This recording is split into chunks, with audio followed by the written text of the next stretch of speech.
Hello, good morning, and welcome back to another episode of Coming Home to You, where coming home to you is a destination, not a devotion, where you come and to remember who you are. Today, I'm excited to introduce to you our guest speaker. So, I wanted to remind everybody here that this is a sacred space where we can explore what it means to come home to you. Um, and a lot of times it's again and again and again, we get to do this over and over. It's not a destination, as I said earlier. And I am your host, Margarita, and today's episode is dear to my heart because I have a very special woman with me today who's created a huge impact in my life in the short time that I've known her. I'm joined today by the incredible Celine Rasborn.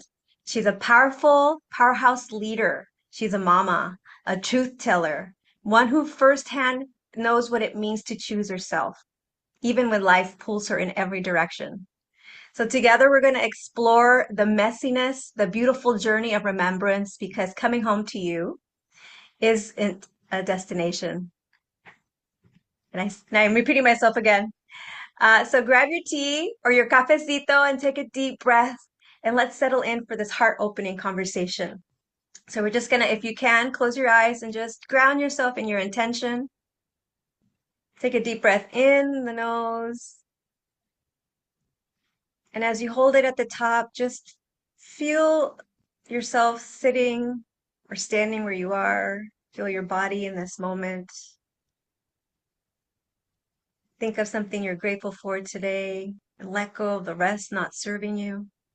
And as you breathe out, just let go of the day, of any thoughts that are weighing on you. Be here in this moment to receive. One more breath in and then release. Great. Thank you. So today, Celine Rasborn, I want to introduce her. She is a French citizen, and she has lived in the US with her family and her husband for 27 years, where all three of her children were born.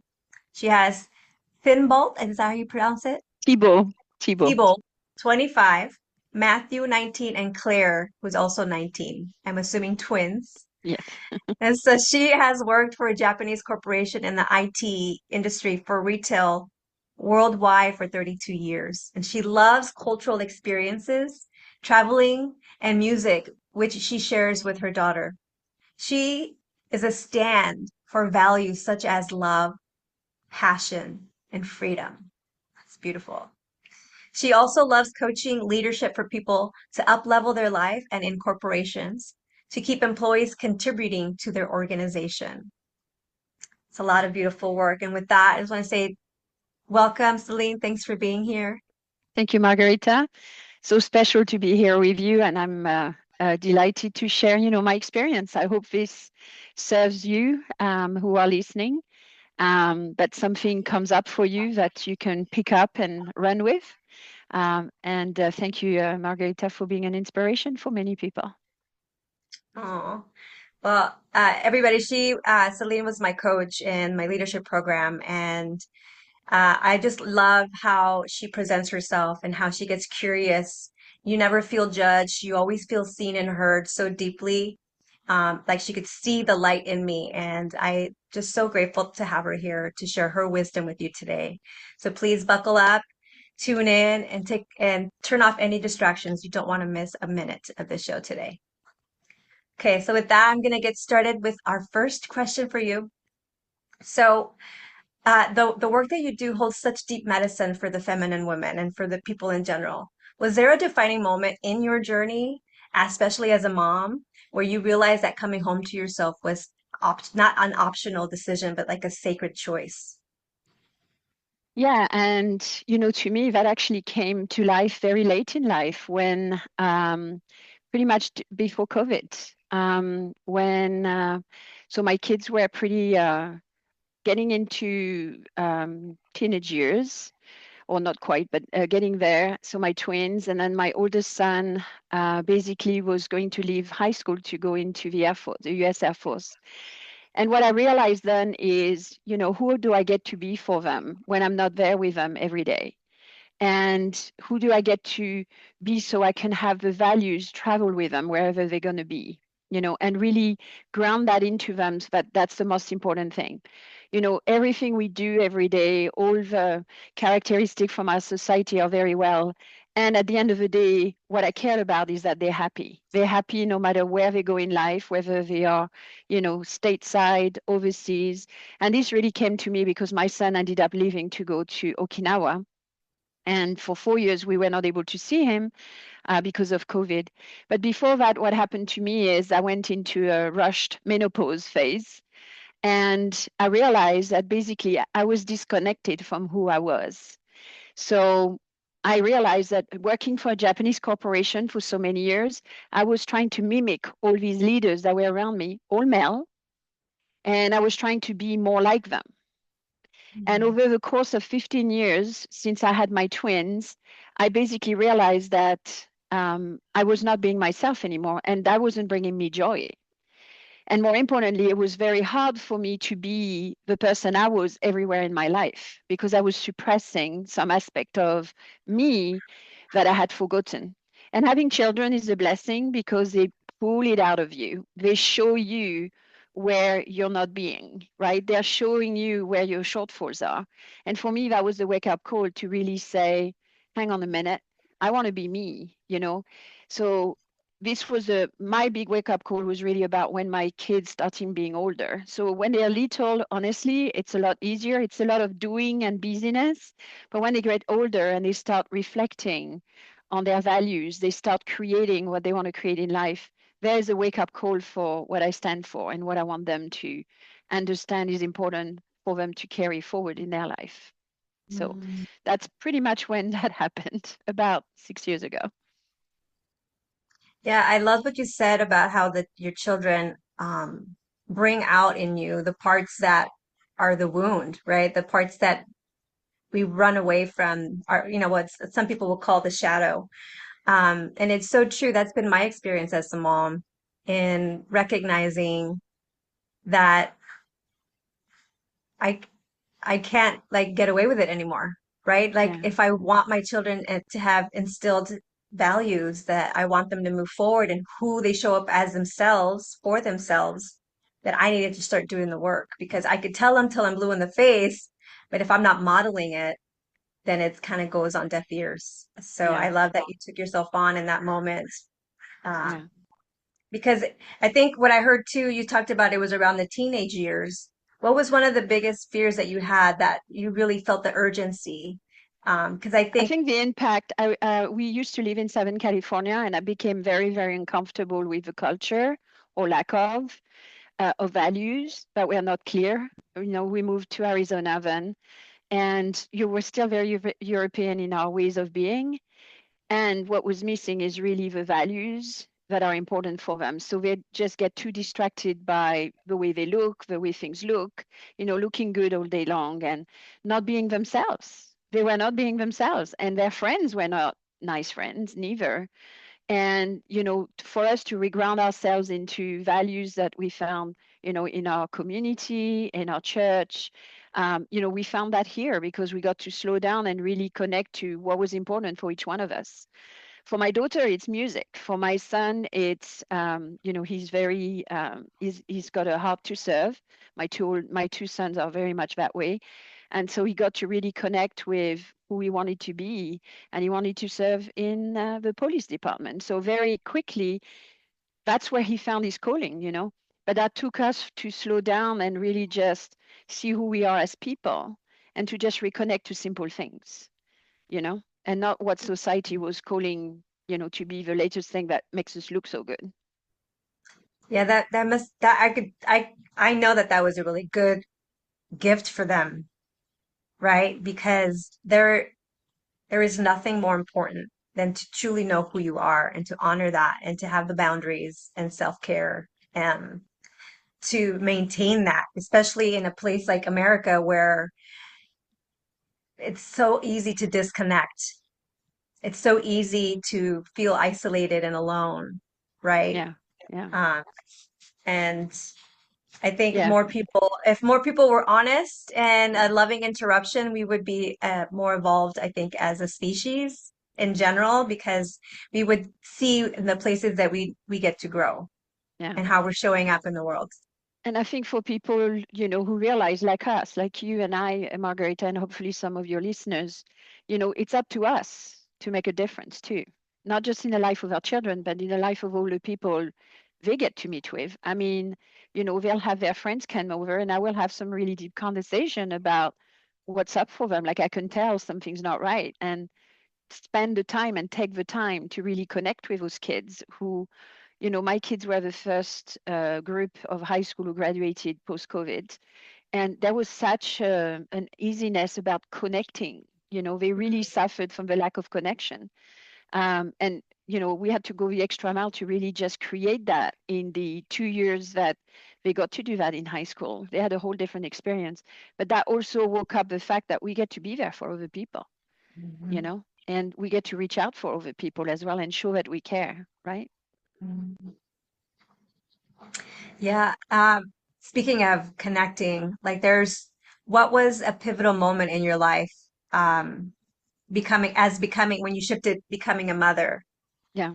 at your relation, how has becoming a mother shifted your relationship with healing in your own Yeah. life? So I think when I first had my son, I was 29, my first son, my oldest son, it was easy.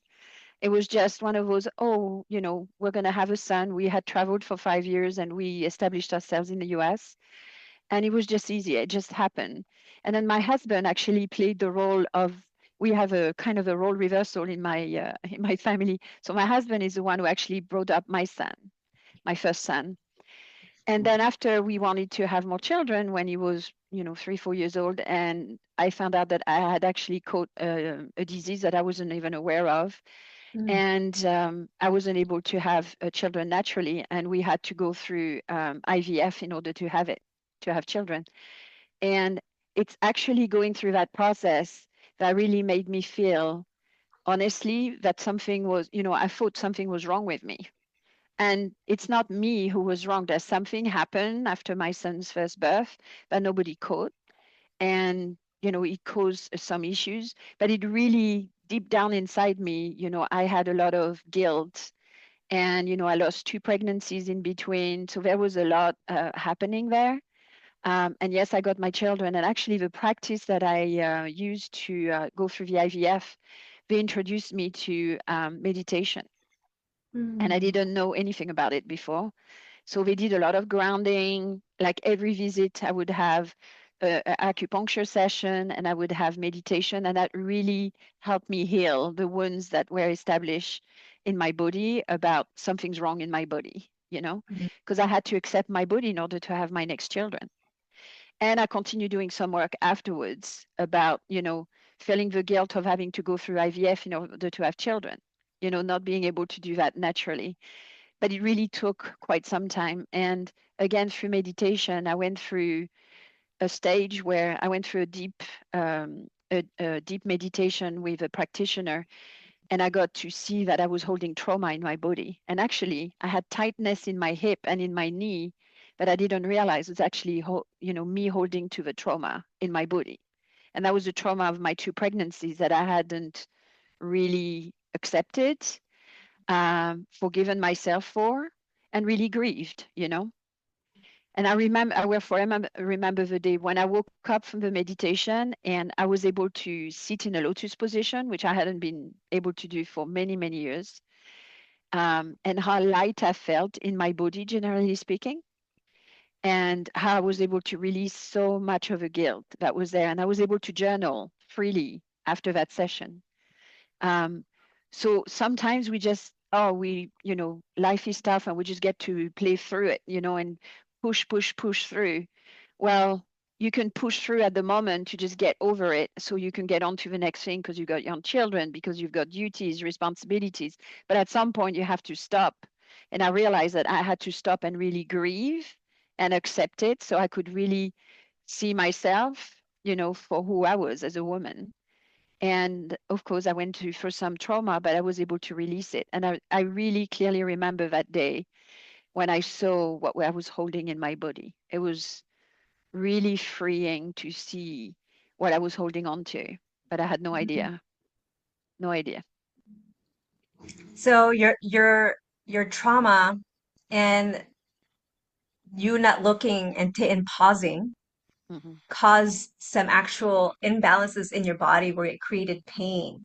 Yeah, And I love that you got the guidance to meditate and to do acupuncture and things like that, because a lot of times people aren't exposed to the power that they have within themselves just to surrender to yeah, who they are and knowing that it's not something about you that is broken. right. It's just something that happens. So um, guide us through the process that you take that allows you to come back home to yourself when there is an outside force that tries to throw you off.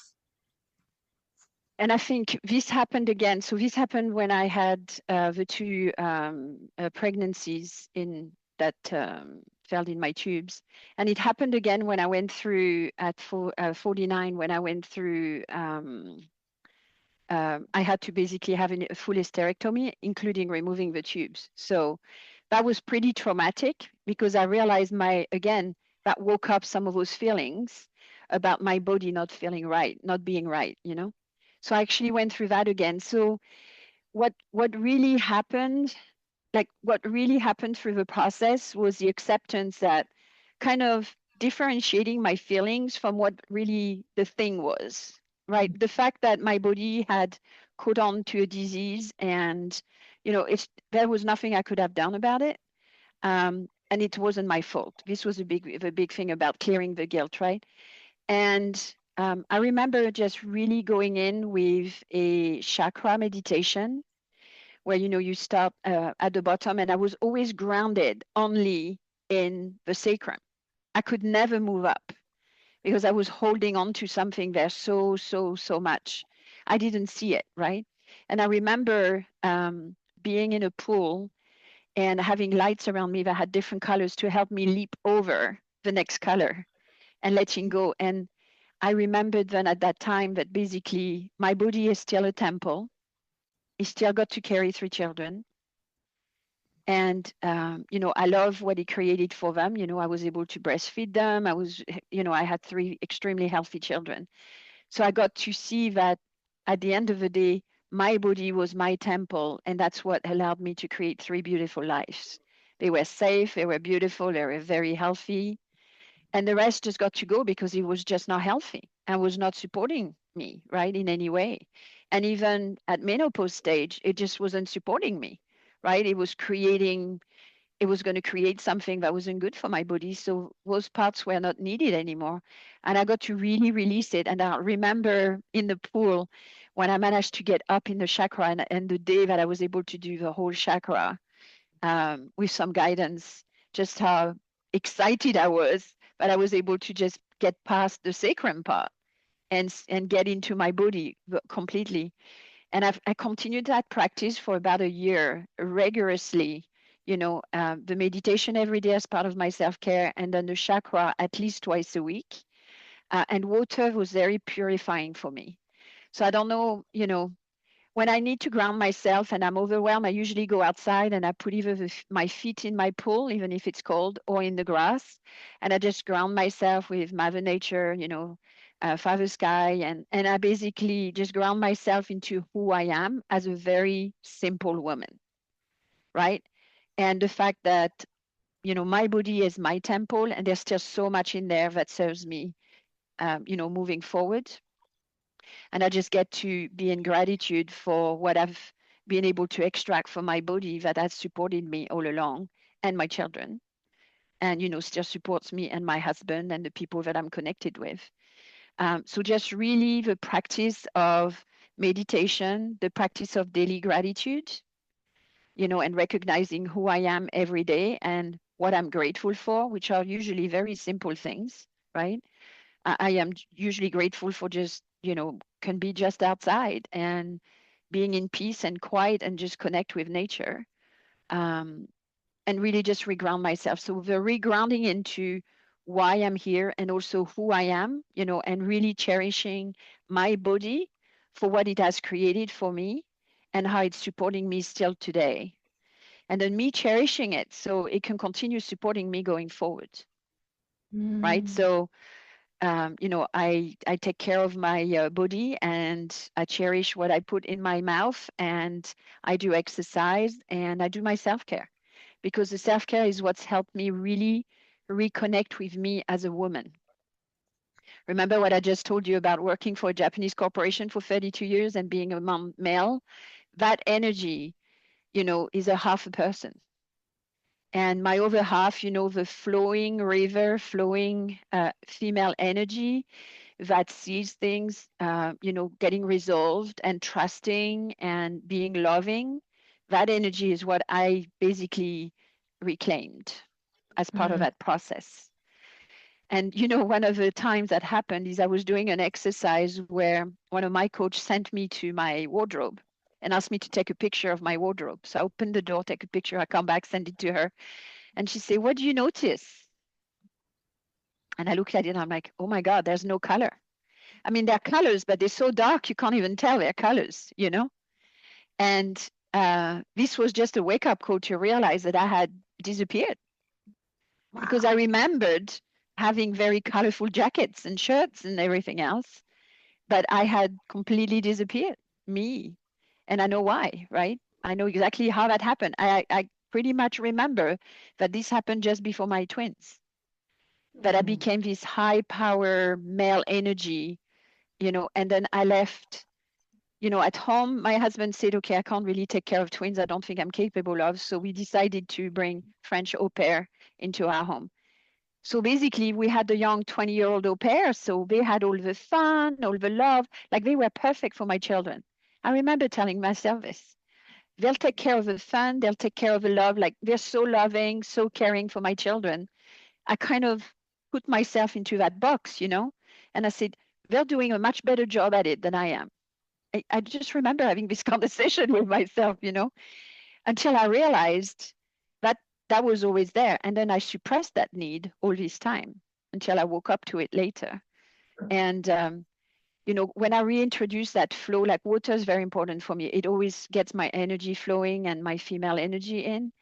And I remember when I started reintroducing this, and I stopped and I would listen Mm. and I would reground myself in my intention every day. And when my kids would misbehave, I'd just say, "That's just loving, just be loving, just be loving. This will pass.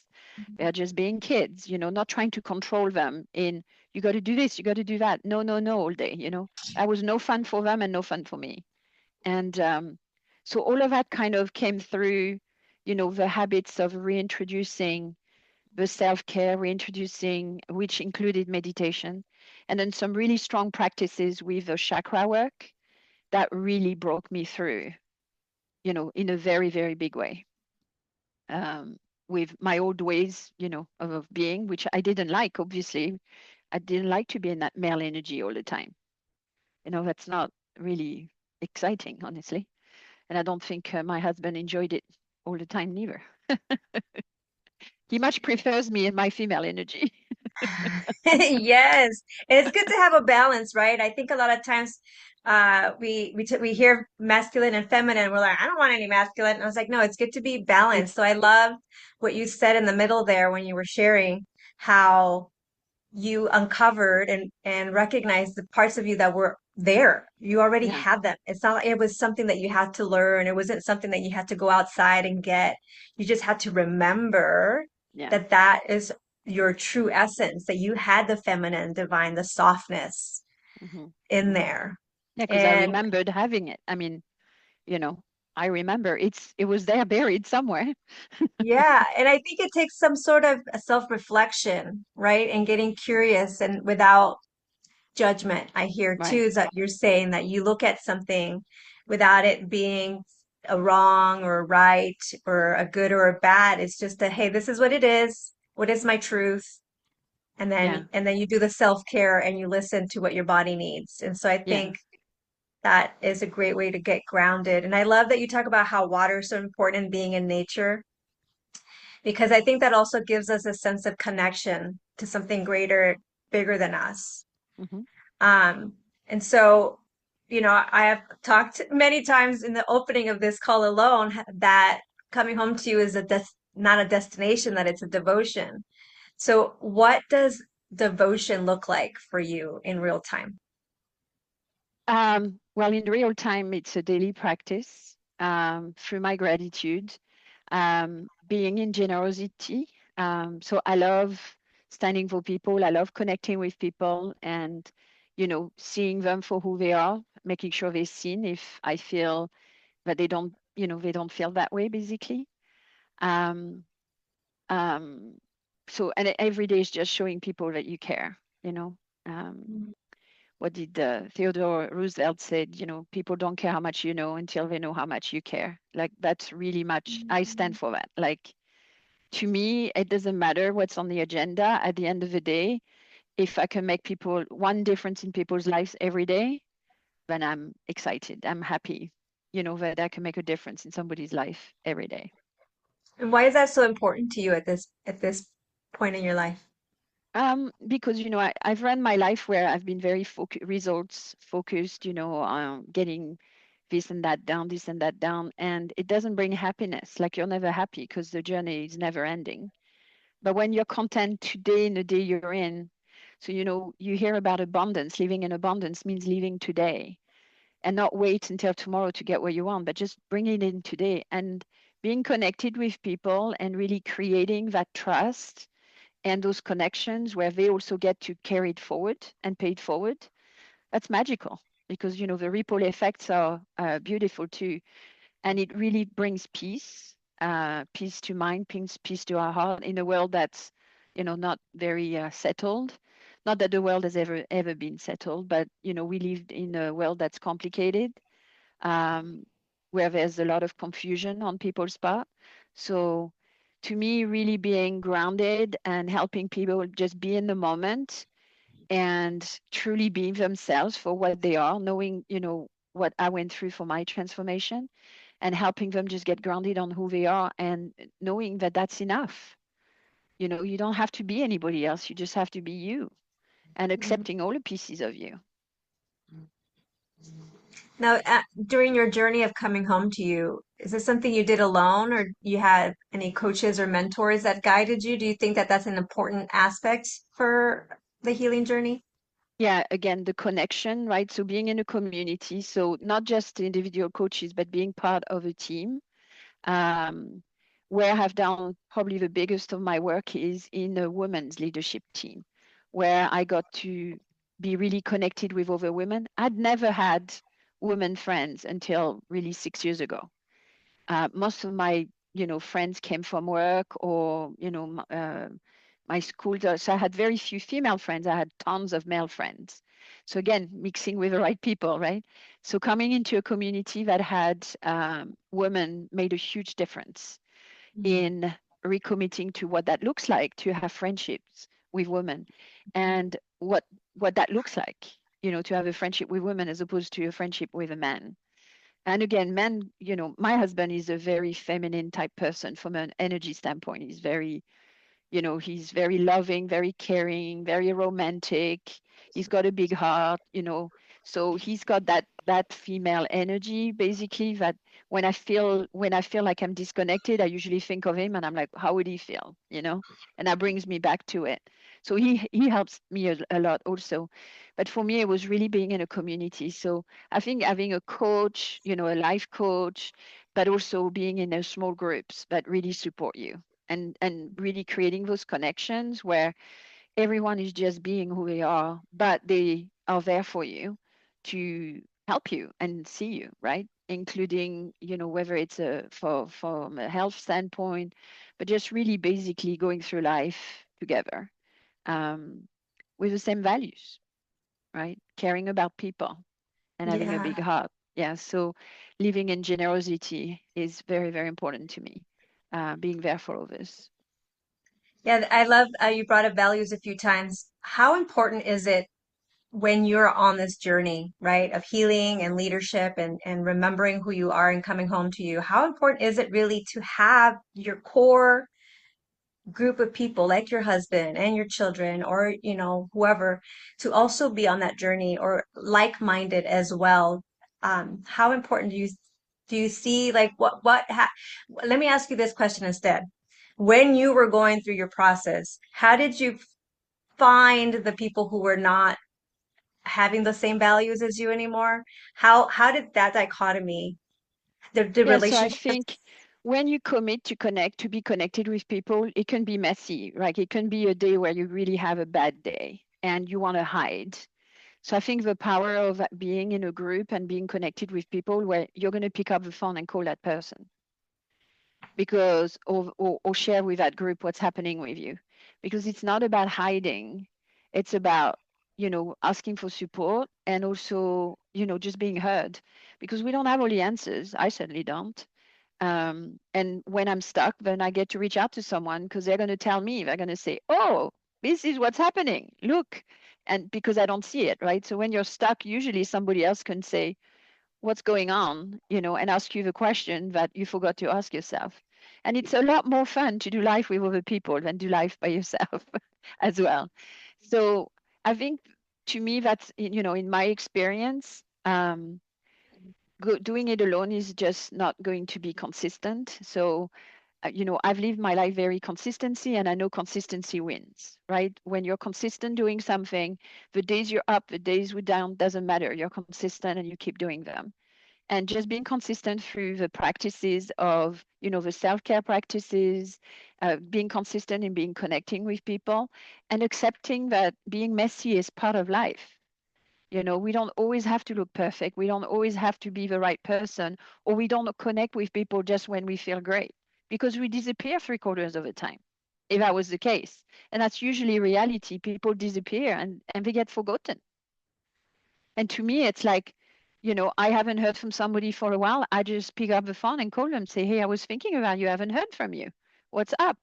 And that you could make a huge difference in somebody's life. You never know, right? And so there doesn't have to be an agenda, but just the fact that you're thinking of somebody. And Yeah. Oh my gosh. I got chills when you said that because there's so many times I got really used to being alone and I relate to what you said about having more male friends than female friends. That's not the case anymore. But um the the times that I've listened to my heart when somebody pops in my head and even if I just leave them a voice note, hmm whatever it is, they have always been like, oh my God, your message just came in such the perfect timing. You were like a godsend to me, a gift yeah, from heaven. I needed to hear your voice and you just uplifted me. And, and that goes to show the power of community, the power of connecting, the power of listening, yeah, because we are connected. And so when people pop in your head, it's usually they're sending the signal of I need a friend, or maybe yes, they're thinking of you. And so I yeah. love when people actually follow through and call because there's a reason for that there. But the other thing that I noticed too when I was going through my healing journey is that some of the relationships starting to get a little harder to be in the mediocrity that I was in. hmm hmm Yeah. And sometimes, in this journey, you ask yourself, are they there to still be a mirror to me, or am I supposed to let them go? Like, hmm how do you discern between a relationship that is still serving you for your growth because they're being a mirror and you're generating it somehow versus someone who's just toxic and not there Yeah. So for. first, I would say I can think of two people in my life. So I can say, so I would not just ever separate, but they have got boundaries, right? So I've got the people that are in the circle, in my circle, that I know I want to do life with because, they're like-minded people, like you said, their values are very much in line with mine. And together we create, beautiful moments and we create, honestly, support for a lot of people in our communities or in this world. And then there's just people that, yeah, basically there's no conversation, right? They just don't want to engage or they're very judgmental. And if I know I've gone as far as I can, at some point I'm going to just be there and for them, but they're going to be outside my circle just because um, their energy is honestly not serving me. Every time I get in that, it brings me back to the past. They are not willing to break away from it, and I really want to leap forward. But I'm also being honest. So I know the two people I can think of. I have been honest with them and basically said, um, I understand that, you don't want to move forward, or you don't agree with me and you don't want to contribute, and that's fine. I'm disappointed and I'm sad about it, but I respect where you stand. So I think most of the time is just being honest to say, I understand the disconnect. And right now it's just, I don't know what else to do about it. But that doesn't mean I'm going to ignore them forever. Most likely, I mean, with the two people that I can think of, I have been in contact. Um, right now, I'm the one who keeps contacting them. And my intention is for them at some point to reach out and see the light. But I think you choose, right? You have to choose what you want your life to be like, who you want to include on that journey. And those that are, if not toxic, just not willing to come on the journey. And, there's a lot of people on this planet, and not everybody is ready to come. And we have our differences. But for me, it's always like, I want to have a conversation. Like, I want to have an honest conversation, and I want them to tell me, what's in the way for them, right? Most of the time, it's nothing to do with me. It's family, foods, or it's company. It's something that's happened in the past. But some of it was outside our control or has nothing to do with us, but they just can't get past it. So, yeah, I get it. I get it. It's not always easy. It is not always easy. But I love what you said about boundaries. And I think that used to be a B word for me in the past until I realized that it's really about self-care, self-love, Mhm. self-respect, like no longer putting yourself in situations that where you find yourself abandoning your Yeah, truth. Because that's how we get lost. That's how we yeah, get stuck because you start to forget who your truth is and what it yeah. is that you want. Like when I started this journey of rediscovering myself, I was just like, I don't even know what I like anymore. That's how Hmm. far removed I was from my Yeah, truth. yeah, It's like I know I had things that I used to love to do, like, but what are they? So yeah, it's so important to do the self-care and to find the thing that you love, like water for you is so important. So finding that thing that you can just disappear in and allow yourself to just be and pause, I think is important. And I heard that being a very vital aspect of your journey and your healing, staying grounded in who you are every moment. So if you could whisper a truth into the heart of every mother who's listening right now, especially the ones who feel like they've lost themselves, what would you want them to remember? the first thing I would say is remember who you are and choose you, because nobody else is going to do it for you. So if you feel that you've lost yourself, then take the next step. I mean, reach out to somebody that you care about, somebody cares about you, and have an honest conversation and say, I want to get out of where I'm at right now. I want to move forward. I want something else for my life. Like, I'm lost. I feel lost. Those are very normal conversations, and come through hundreds and hundreds of those conversations about reopening, that dream, like allowing yourself to dream, allowing yourself. That's the first step. Choose you. And because again, you may think that you've lost yourself, but that's just something you're telling yourself. Are you really lost? Just start with choosing you and start the processes, and get some support. Get some support from friends, families, and there's a large community like Margarita's community that she's creating. There's a large community of people who will support you to get the change and implement the changes you want in your life, and transform your life the way you want it to be. And like Margarita was saying, reconnecting with that dream that you want, and living your life every day like you're starting to build your dream, and not wait for something to happen. It will not. It will not. You have to make it happen. Yes, you're the only constant in your life.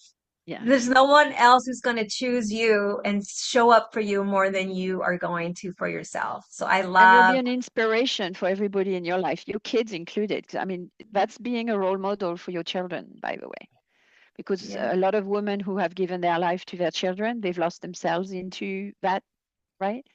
And but you haven't lost yourself. And so reconnect to what your values are and recreate your dreams and have fun with it, you know? yes. What a beautiful way to, as we wrap up this conversation to end is the importance of our children not seeing us abandoning our truth, silencing our voices, conforming to mediocrity, being a no when we mean yes, and vice versa. It's so important because kids can pick up the energy, subtleties in your energy and in your truth. Like even in the way you say something when you don't want to do something, they get it, they feel it, they sense it. So it's so important to be honest with yourself first. Like be honest. What is your intention? Yeah, Right. And I think a lot of times we don't take the time to listen to really what it is that we want, and we react from a space of where we think we're supposed to be, and that creates disconnect, and it creates sometimes an argument, right? Because you're not being honest. yeah, So the importance of community, choosing yourself, and always taking care of your body, cherishing your body. Self-care is important, and it's the only sure way that you can have your cup full. No one's going to fill your cup, yeah. Body, but mind, and spirit. All of it. full mind and spirit. So in one word, what does coming home mean for you? Being whole, being me 100% and living my life 100% in who I am, and inspiring other people to be the same way. Mm, that's beautiful. Thank you so much. That Thank you, is our Margarita. time for today. And I got such great wisdom in there. Remembering that you get to clear your body from any guilt, any shame, remembering to bask in nature, find the thing that lights you up, that you're connected to, that helps you ground yourself, and release any things that don't serve you. You are not broken. And it's important to remember you are never broken. And it's not about fixing yourself, it's just remembering who you truly are by listening, going quiet, pausing, and taking a moment. And as we wrap up here, I just wanted to thank you again for such a powerful conversation, for showing up today, for being a yes, not just for me and the community, but for yourself and sharing your truth.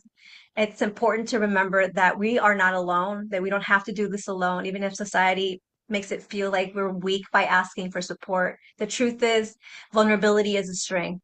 And showing that you're vulnerable by asking for support gives somebody else permission to do the same. You are, as you heal yourself, you heal others, and then therefore you start to heal the world. And it starts with you coming home to yourself because you were never broken. Until next time, my friends, I just want to remind you to be kind to yourself and others. Lead from love, spread joy. Thank you for being here on this special edition for Mother's Day.